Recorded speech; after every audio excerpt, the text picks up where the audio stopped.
nama saya Ade Sadina Atai dengan NIM 160-12-10-137 dari kelas DK 4508. Pertama-tama saya akan menjelaskan tentang akulturasi. Apa sih akulturasi itu? Akulturasi adalah masuknya budaya asing ke dalam budaya setempat yang perlahan-lahan diterima oleh masyarakat setempat dan kemudian lahirlah budaya baru. Bentuk-bentuk akulturasi.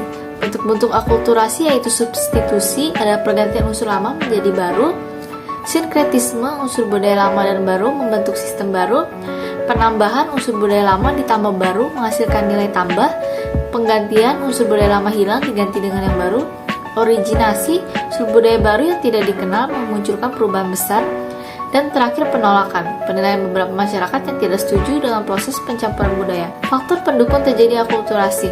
Faktor pendukung terjadi akulturasi dibagi menjadi dua, yaitu faktor internal, contohnya bertambah dan berkurangnya penduduk, penemuan baru, penemuan ide, penyempurnaan, pembaruan, konflik, pemberontakan, dan revolusi. Dan eksternal, perubahan alam, peperangan, difusi, akulturasi, dan asimilasi. Tahapan akulturasi ada yang dengan paksaan, biasanya tidak bertahan lama, dan ada dengan cara damai yang mampu bertahan lama. Biasanya proses penyesuaiannya sangat lama. Masalah yang timbul akibat akulturasi yaitu masyarakat menjadi individualis, terjadi perubahan budaya dan melupakan budaya asli.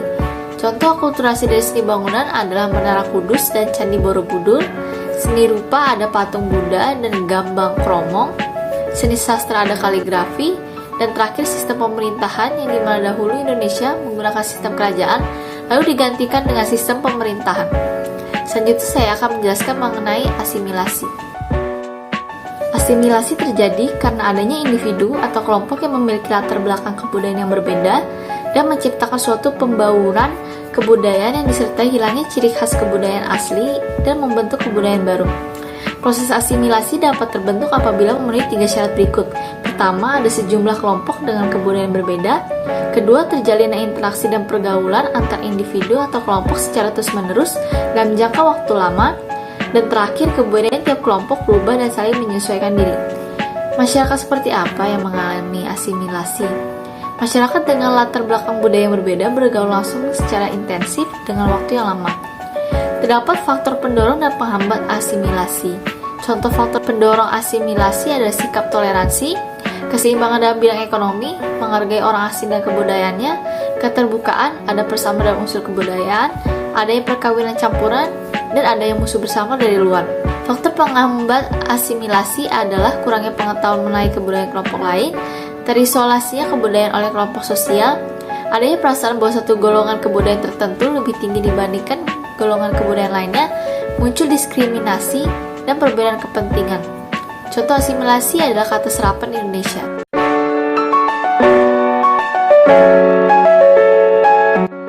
Selanjutnya saya akan menjelaskan mengenai akulturasi kebudayaan yang saya pilih ini, yaitu Grebeg Sudiro. Masyarakat suku Jawa dikenal karena keramahannya terhadap orang asing. Salah satunya dengan masyarakat suku Tionghoa. Keharmonisan kehidupan masyarakat Jawa dan Tionghoa sangat terasa di daerah Solo. Awal mulanya, masyarakat Tionghoa datang ke Solo adalah untuk berdagang.